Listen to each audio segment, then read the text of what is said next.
바울이 이 헌금에 대한 이야기를 합니다. 옛날에는 우리가 이런 것들을 연보 그랬죠. 옛날 말입니다만 요즘 이제 우리가 헌금 이렇게 이야기를 하는데, 그 헌금에 대한 기본적인 정신을 바울이 가르쳐 준 것은 참 감사한 것 같아요. 그런데 여러분이 지금 이 고린도 교회 헌금에 대한 이야기를 하는 것은 사실은 그 시작은 마게도냐 교회에서 시작이 되었어요. 마게도냐 지역. 예를 들면 마게도냐라 그러면은 우리가 알고 있는 그 큰 성읍이 빌립보라는 도성이죠. 그 빌립보가 마게도냐 지역의 지경의 첫 성이라 이렇게 이야기했고, 그다음에 고린도 교회는 그리스 그 땅의 그 가장 밑쪽에 있는, 아래쪽에 있는 남방의 도시가 고린도가 되겠죠. 그런데 거기에 편지를 쓰면서 그 같은 그 나라의 그 위에 있었던 마게도냐 지역에 있었던 교회들의 이야기를 했던 거예요. 그런데 이들이 헌금한 것은 어디로 갑니까? 그 당시에 이것은요, 예루살렘 교회로 갔어요. 근데 이것은 굉장히 중요한 의미가 있습니다. 왜 그런가 하면은 사도행전 초기의 앞부분에 보면은 예를 들면은 복음이 예루살렘, 유대, 사마리아 이렇게 퍼져나가잖아요, 땅끝으로. 그런데 사마리아를 넘어서 이방 땅에 제일 먼저 복음이 세워졌던 그 지역이 수리아 안디옥이라는 지역이에요. 그 수리아 안디옥에서 사실은 최초로 선교사를 파송하기도 했잖아요. 바나바와 바울이 파송을 받아요. 그런데 그 당시에 이렇게 복음이 그 안디옥에 들어와서 이방 사람들이 막 들어올 때, 그런데 예루살렘에 무슨 일이 있었는가 하면은 기근이 있었어요. 큰 흉년이 들었는데, 그런데 정말 막 하루하루 버티기 어려울 정도로 교회가 굉장히 힘들었던 거예요. 그때 이 소식을 듣고 이방 출신의 교회였던 그 안디옥 교회에서 자발적으로 헌금 운동이 일어나요. 우리가 예루살렘 교회를 돕자. 그래서 자발적으로 헌금을 해가지고 그들이 모아진 돈을 이 바울과 바나바가 들고 예루살렘으로 와서 그 헌금을 하게 되는데, 그런데 이게 사도행전의 초기에 보면 그 12장쯤인가요? 거기에 굉장히 중요한 그 역사로 나와 있는데, 이게 왜 중요한가 하면은 여러분, 유대인들은 죽었다 깨나도 이방인들에게 도움 안 받아요. 차라리 죽고 말지. 그래서 유대인들은 이방인들의 돈을 이걸 받는 것을 굉장한 수치로 여겼어요. 이거는 마음적으로 정신적으로 받아들이기 어려운, 그것이 그들이 가지고 있었던 정신세계인데, 그런데 정말 이렇게 너무너무 어려우니까 그들이 받은 게 아니에요. 아까도 말했던 것처럼 유대인들은 이방인들에게 도움을 받을지정 차라리 우린 죽는다, 그 정신이 굉장히 강한 사람이에요. 그런데 이렇게 안디옥 교회 이방인들의 그 도움을 그들이 받아들일 수 있었던 것은 복음이 하나라는, 복음은 이미 유대인과 이방인의 벽을 깨뜨리고 차별 없이 모든 사람들의 골고루 임한다는 이 엄청난 사실이 베드로를 통해서, 고넬료의 사건을 통해서 이미 확증이 되었기 때문에요. 여러분, 예를 들면은 고넬료의 집에 베드로가 부름을 받으러 갈 때 하나님께서 먼저 베드로에게 훈련을 시키셨잖아요. 어떤 것을 보았습니까? 하늘에서 내려오는 그 보자기 환상을 보았어요. 거기 보니까 온갖 더러운 짐승들 이런 것들이 있는데 이거 먹으라 그러는 겁니다. 그런데 베드로가 먹을 수 없습니다. 3번이나 하나님을 거역했어요. 그런데 똑같이 그 3번이나 하나님께서 뭐라고 말씀하셨습니까? 내가 깨끗하다는 것을 네가 속되다고 하지 마라. 그러나 베드로는요, 자기 가지고 있는 그 정신세계를 가지고 이것을 도저히 받아들일 수가 없었던 거예요. 그러고 나서 하나님께서 사람을 보내가지고 그가 고넬료라는 백부장의 집으로 보냄을 받았다는 사실을 알게 되었고, 거기 가서 복음을 전하다 보니까 그 이방인에게도 동일한 성령이 임하셨던 거예요. 그래서 이 놀라운 사건을 예루살렘 교회에 와서 보고를 하고, 그래서 비로소 교회가 그동안에 가졌던 유대인들의 전통과 자존심과 체면과 이런 것들을 다 내던져 버리고, 그들은 우리와 하나다, 형제구나. 그런 관점들이 있었던 거예요. 그래서 초기에 이렇게 이방 교회들이 예루살렘 교회를 돕는다는 것은 상당히 이 복음의 그 중요성, 이 복음이 어떻게 교회 간의 장벽을 허물어 버리고, 그리고 사람들 간의 장벽을 허물어 버리고, 남자나 여자나 그리고 또 노예나 자유인이나 누구든지 이런 허물들이 그냥 싹 무너져 버리는 이런 중요한 그 역할들을 하고 있었던 거예요. 사실은 이방인들은 그것을 몰라요. 이방인들은 우리가 돈 줬으면 뭐 즐겁게 받으면 되겠지, 이렇게 생각을 그들은 했을 거예요. 유대인들이 가지고 있었던 깊은 정신의 세계를 그들은 잘 이해하지 못하니까. 그러나 여기에는 이 돈이 단순하게 오가는 것이 아니라 복음이 만들어낸 그 하나가 된 그 마음들.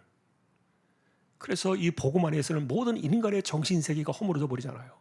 자기의 자존심도 허물고 체면도 허물고, 인간의 어떤 그 습성이나 오랫동안 내가 가지고 있었던 그 모든 것들이 다 허물어져 버리는 것이 이 복음 아닙니까? 사실 그래서 이 구절 앞에 바울이 이런 이야기를 했어요. 구절에 보시면, 자, 이것이 그리스도의 은혜라고 말하는데, 자, 그분이 부요하신 분이다. 하나님의 아들이시고 부족한 것이 없으니까. 그러나 너희를 위하여 가난하게 되셨다, 이렇게 말하고 있어요. 그래서 그가 가난해지심으로 말미암아 너희를 부요하게 하셨다. 저는 사실 이 말씀을 읽으면서요, 굉장히 이게 좀 이해하기가 어려웠던 적이 있어요.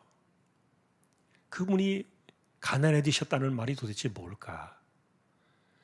물론 그것은 모든 것을 다 내던져 버리고 하늘 보좌를 버리시고 이 땅에 오셔서 가장 낮은 자의 모습으로, 그리고 종의 모습으로 이 세상을 섬겼던 것, 죄인들을 섬겼던 것, 이것을 의미하고 있겠죠.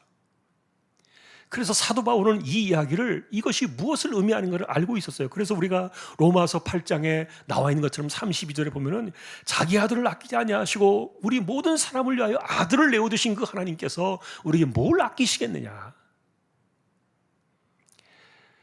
하나님께서 이미 아들을 주신 것은 우리에게 더 이상 아낄 것이 아무것도 없다는 것들을 말해준 거예요.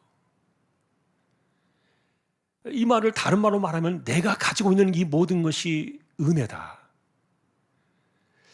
특별히 이 돈에 대한 이 문제에 대해서 이것은 일반적인 청지기 정신을 넘어서 그리스도의 십자가 아래로 이것을 끌어오는 굉장히 강력한 그런 신앙적인 그 정신이었는데, 내가 가진 모든 것이 주님이 나를 부여하기 위해서 십자가에 자신을 내려놓으신, 그걸 가난하다고 표현을 했습니다만 어쨌든 가난함과 부유함을 비교하기 위해서 바울이 이렇게 이야기하고 있지만, 그러나 그의 중심 속에는 십자가를 이야기하고 있는 거예요. 십자가 때문에 우리를 부유하게 하시지 않았는가? 그러니 십자가를 생각하면 내가 가지고 있는 모든 것이 다 그분의 은혜다. 이것이 사실은 바울로부터 가르침을 받았던 그 당시의 모든 그 이방 교회들의 그 신앙 교육이었고요, 그들의 신앙 정신이었어요. 그런데 우리가 알고 있는 것처럼 그럼 이 마게도니아 이야기를 하고 있는데 1절부터 보시면 알겠지만 2절에도 환난의 많은 신원 가운데, 그리고 넘치는 기쁨, 그 다음에 극심한 가난이 풍성한 연보를 넘치게 했다. 그래서 여러분, 이 이야기는 오늘 우리가 보고 있는 12절의 그 근거가 되고 있는 거예요. 그들에게는 무엇이 있었냐? 할 마음이 있었던 거예요.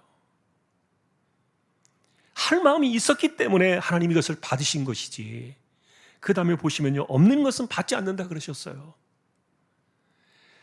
그러니 여러분, 예를 들면 우리가 끊임없이 헌금에 대한 이야기를 할 때 그런 말을 하잖아요. 저는 제가 일부러 헌금에 대한 이야기를 한 적이 없어요. 성경 본문에서 나올 때만 이야기를 하는데, 그런데 이 헌금에 대한 철저한 정신을 바울이 우리에게 가르쳐준 것은 뭡니까? 그것은 9장에 나가서 보면 이제 자원하는 마음이라는 단어가 나오는데, 여기서는요 가장 중요한 것은 할 마음이라고 말했어요. 할 마음. 사실 이것은 우리가 생각하고 우리가 갖고 있는 그 마음의 방향과 중심을 말해요. 하나님은요 우리에게서 없는 마음을 쥐어 짜내시는 분이 아니에요. 물론 스스로가 자신을 억지로 쥐어 짜낼 수는 있어요. 그러나 그것을 하나님의 이름으로 사람들에게 없는 것 자체를 갖다 이렇게 쥐어짜면서 받으시는 하나님은 절대로 아니세요. 예를 들면 여러분, 뭐 아무리 교회에서 어떤 일들을 하고 그것이 하나님의 영광을 위하고 하나님의 거룩한 사업을 위한다 할지라도 집을 팔아가지고 전세를 얻어가지고 그 돈을 헌금하라, 이런 것들은요 용납할 수 없어요. 동의할 수 없어요. 왜냐하면 할 마음이 없는 그것을 하나님께서 하나님의 영광과 하나님의 사업이라는 하나님의 그 뜻이라는 그 이름으로 사람들에게 쥐었자는 이것은요 하나님이 기뻐하시는 방식이 아니에요. 저는 그래서 없는 것은 받지 아니하시리라,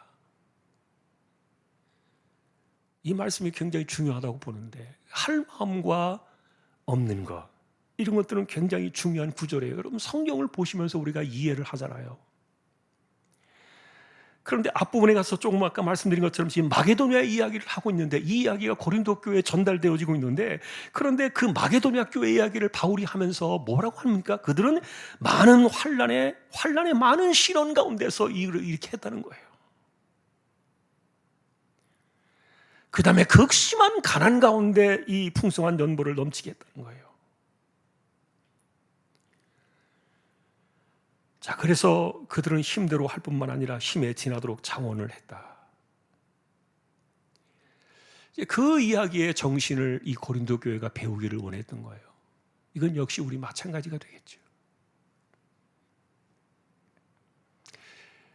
여러분, 루터가 그런 얘기를 했다 그랬잖아요. 마틴 루터가. 우리 기독교인들의 마지막 최고의 회개는 뭐냐? 지갑이 열리는 순간에 내가 진짜 회개하는 것이다. 루터의 이야기예요. 그 말은 뭐냐면, 내가 돈에 대해서 자유함을 누리고 그 다음에 이 돈을 가지고서 정말 하나님이 주신 은혜라는 사실을 깨달을 때, 그래서 내가 하나님을 향해서 할 마음이 기꺼이 있을 때, 없는 거 쥐어 짜내가지고 뭐 빚을 내고 대출을 받고 뭐 이래가지고 헌금하는 거, 이런 것들은요 이단들이 하는 짓이에요. 안 돼요. 그런 것들은 뭐 좀 이상한 거예요. 자, 그런데 어쨌든 이렇게 이야기를 볼 때 루터 역시 그런 중요성을 생각했던 거예요. 우리의 마지막 회개는 지갑이다. 왜냐하면 돈에 대해서 자유함을 얻는 거예요. 이게 정말 주님이 내게 주신 은혜인가? 내게 영원한 생명을 주신 것도 큰 은혜이지만, 말로도 할 수 없는 은혜이지만, 그러나 내가 이 땅에 살아가도록 나의 삶에 필요한 것들을 채워주시는 그것이, 그분이 가난하게 되심으로 인하여 내게 얻어진 이 선물이다, 은혜다. 돈에 대한 기본적인 개념을 가르쳐 주었어요. 그래서 그 핵심은, 오늘 가장 중요한 핵심은 할 마음이 있느냐 하는 거예요. 마음이 있느냐 없느냐의 문제는 본인에게 달려있는 거예요. 그래서 내게 주시는 은혜를 따라서, 내게 주시는 감동을 따라서. 하나님은 사람들의 돈을 빼앗아 가시는 분이 아니세요. 하나님은 사람들의 돈을 착취해 가시는 분이 아니세요. 그러니까 이런 것들을 감추기 위해서 또 뭐라고 말합니까? 당신이 그만큼 하면 하나님이 100배, 10배 주실 것이다. 이상한 소리들을 하는 거예요. 그게 왜 성경에서 어떻게 나옵니까? 하나님은 헌신을 받으시는데, 여러분 그 헌신이 하나님과 거래하면 안 되잖아요. 내가 이만큼 했으니까 하나님께서 30배, 60배, 100배 주시겠지, 막 아무거나 갖다 붙이는데, 정말 은혜라는 그 사상 속에 들어가 있으면은 내가 돈을 가지고서 하나님과 거래하려고 생각하지 않아요. 내가 이만큼 했으니까 뻥튀기 해가지고 100배를 더 받으려고 이렇게 하나님께 드리는 게 아니란 얘기예요. 그것과 비교할 수 없는 엄청난 십자가의 은혜를 받았는데, 계산할 수 없고 값으로 따질 수 없고, 그걸 어떻게 우리가 이거를 다 말로 할 수 있겠냐고요.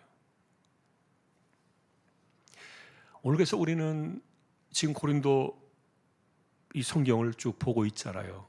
우리가 한 절씩 이렇게 중간중간 짚어가면서 그 문맥에 있는 구절들을 우리가 매주 하나씩 이렇게 짚어서 보고 있습니다만, 오늘 어쨌든 8장에는 이 마게도냐의 그 연보에 대한 이야기를 하고 있는 거예요. 이것이 다 사실 걷어져 가지고 어디로 갔느냐? 예루살렘으로 갔어요.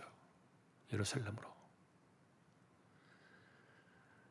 그래서 이 사건들은 그래서 유대인과 이방인들이 참 여러분, 돈 가지고 이렇게 마음이 하나가 된다는 말이 웃기게 들릴지 모르겠지만, 그러나 실제로 그 돈 하나가 유대인과 이방인들의 그 정말 무너질 수 없을 것처럼 세워져 있던 그 장벽이 허물어진 사건들이에요. 자, 여러분, 오늘도 우리는 이 말씀을 보면서 우리가 하나님 앞에 살아갈 때, 그러나 이것은 헌금에 대한 문제만은 아니라고 봐요. 모든 것이 할 마음이 있느냐. 여러분, 하나님은요, 우리에게 먼저 마음을 받으세요. 마음을 보시는 거예요. 그 마음이 없는 사람은요, 죽었다 깨어나도 그것 절대로 복되지 않아요. 마음이 없는 상태에서 이렇게 하는 것은 하나님을 욕되게 할 수도 있어요. 내 마음이 중요해요. 할 마음이 있느냐. 그러면 받으신다. 이거는 모든 삶의 원리예요. 단순하게 돈만은 아니다. 그러니 없는 것은 받지 아니하신다. 자, 없는 돈을 갖다가 강제로 이렇게 받으시게 하는 그런 것은 안 된다고 말씀을 드렸잖아요. 그러나 그것은 모든 삶의 원리에도 마찬가지예요. 그러나 한편으로는 이런 것은 있어요. 예를 들면 저는 이 구절을 보면서요, 반대로 역으로 그렇게 생각해 본 적이 있어요. 내가 뭔가를 해야 된다고 생각하는데 지금 할 마음이 없어요. 할 마음이 없는 거예요. 해야 된다고 생각하는데 할 마음이 없는 거예요. 그럴 때 저는 스스로 하나님 앞에 제가 기도했던 방식이 있는데, 그것은 뭐냐면 억지로라는 기도였어요. 억지로. 하나님은 여러분들을 억지로 시키지 않으세요. 그러나 나는 나를 억지로 할 수 있어요. 내가 나 자신을 억지로 하게 하는 것은 내가 알기 때문에, 그러나 내 몸이 따라오지 않기 때문에, 내 마음이 따라오지 않기 때문에, 그때는 내가 내 자신을 억지로 하는 거예요. 그래서 여러분, 자신을 억지로라도 굴복시키는 것은요, 그것은 자기가 해야 돼요. 자기가 해야 되고, 그 자신이, 그 사람만이 할 수 있어요. 다른 사람이 하게 하고 시키는 것은, 그것은 도리어 은혜가 사라져요.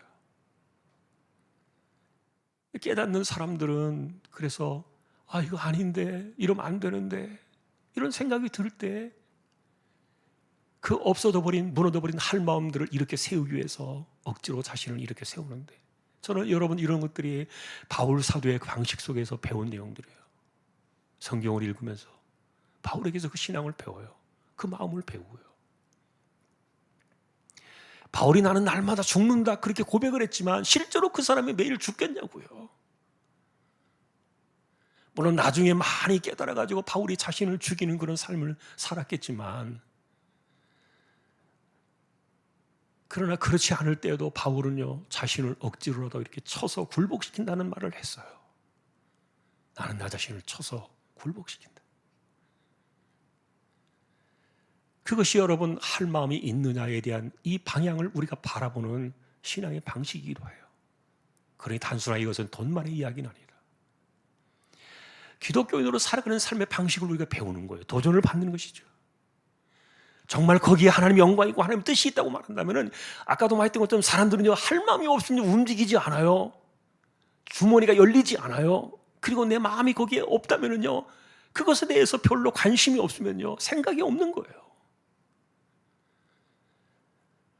그러나 그것이 하나님의 일이고 하나님의 방식이고 하나님의 뜻이라고 생각되어진다면 내 마음을 쳐서 복종시키는 겁니다.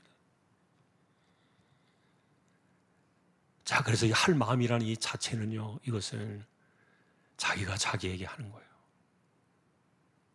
우리 이런 신앙들을 자꾸 생각해야 돼요.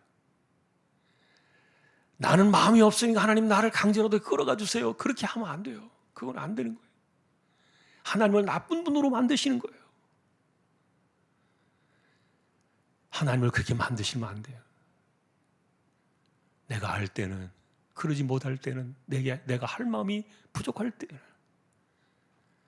그것을 하기 위해서 내가 나 자신을 쳐서 복종시켜가지고 그 일들을 해내고, 그래서 있는 대로 받으신다.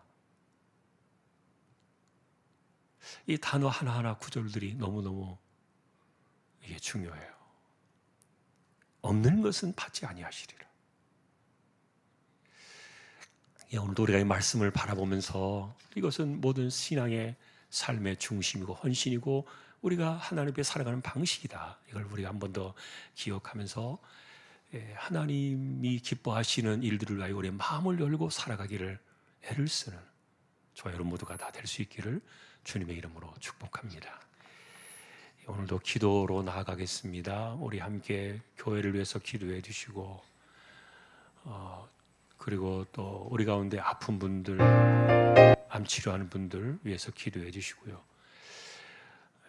또 우리가 이 물질 때문에 힘들어하는 분들이 있다면 하나님께서 그들을 붙들어 주시도록 은혜를 주시도록 우리 같이 함께 통성으로 한 15분 정도, 16분 정도 통성으로 기도를 드리고 제가 또 축도로 마치도록 하겠습니다. 기도로 나아가겠습니다.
우리에게 영원한 생명과 모든 부요함을 주시기 위하여 자신을 십자가에 아낌없이 내어두신 우리 주님 예수 그리스도의 은혜와 하나님 아버지의 사랑과 성령님의 감화 감동 위로 인도 교통 충만하심이 우리가 하나님 앞에 할 마음이 있으면 있는 대로 받으시는 그 하나님을 바라보며 마음을 들여 하나님께 헌신하며 삶을 들여 하나님을 기쁘시게 하며 언제든지 우리의 마음을 쳐서 복종하며 하나님께 마음을 드리며 살아가기를 원하는 우리 모든 심령들, 조항의 가족들 위해 이제로부터 영원까지 함께 있을지어다. 아멘.